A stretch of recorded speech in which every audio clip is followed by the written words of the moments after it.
मेरे साथियों, हमारे चैनल सनातन भक्ति वाणी में आप सभी का हार्दिक स्वागत है।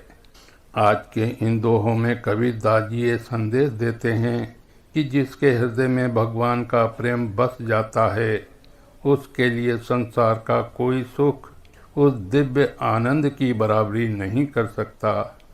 तो आइए शुरू करते हैं आज के कबीरदास जी के दोहे।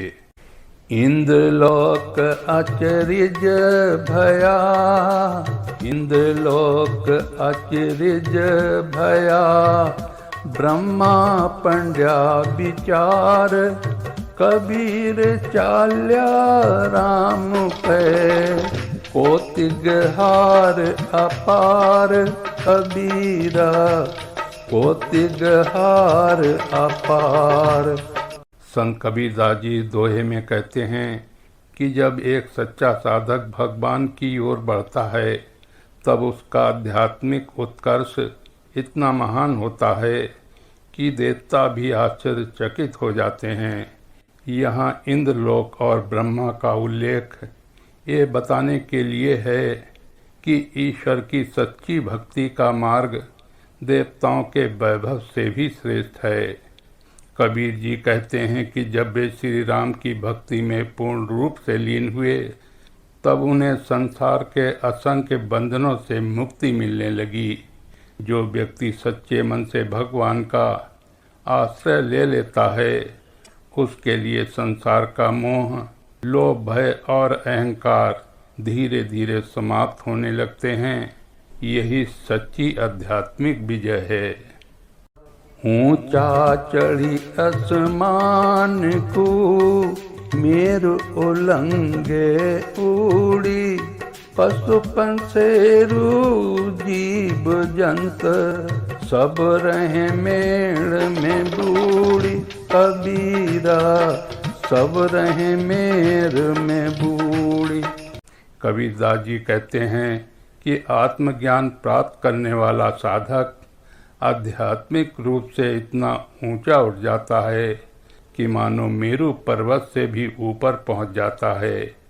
यहाँ ऊंचाई का अर्थ सांसारिक ऊंचाई नहीं, बल्कि आत्मा की महानता और ईश्वर से निकटता है। दूसरी ओर जो लोग केवल संसार के भोग, मोह और माया में फंसे रहते हैं, वे पशु पक्षी की तरह सांसारिक सीमाओं में ही उलझे रहते हैं।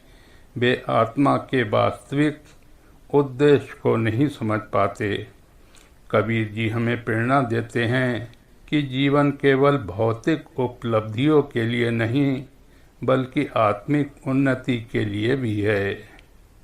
सद्वाणी पाताल का, काढ़ी कबीरा पीर, बासी पाम पड़ी मुए, विष विलंबे जीव कबीरा, विष विलंबे जीव। इस दोहे में कबीरदास जी आध्यात्मिक ज्ञान की गहराई का वर्णन करते हैं। पाताल का जल अत्यंत गहरे और दुर्लभ ज्ञान का प्रतीक है। कबीर जी कहते हैं कि उन्होंने गुरु की कृपा से उस अमृत रूपी ज्ञान का पान किया, लेकिन जो लोग विषय वासनाओं, लोभ, मोह और इंद्रियों सुखों में फंसे रहते हैं, वे उसी में अपना जीवन व्यर्थ कर देते हैं। जैसे कोई व्यक्ति बासी और निकृष्ट भोजन खाकर अपना स्वास्थ्य बिगाड़ ले, वैसे ही विषय वासना में डूबा हुआ मनुष्य अपने अमूल्य जीवन को खो देता है। सच्चा आनंद केवल ईश्वर के ज्ञान और भक्ति में है।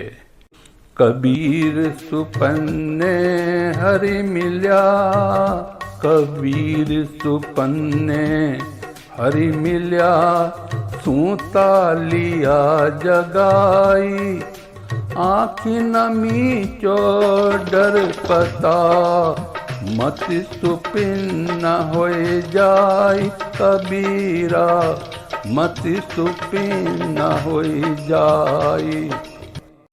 कबीरदास जी कहते हैं कि उन्हें स्वप्न में भगवान के दर्शन हुए और भगवान ने उन्हें अज्ञान की नींद से जगाया।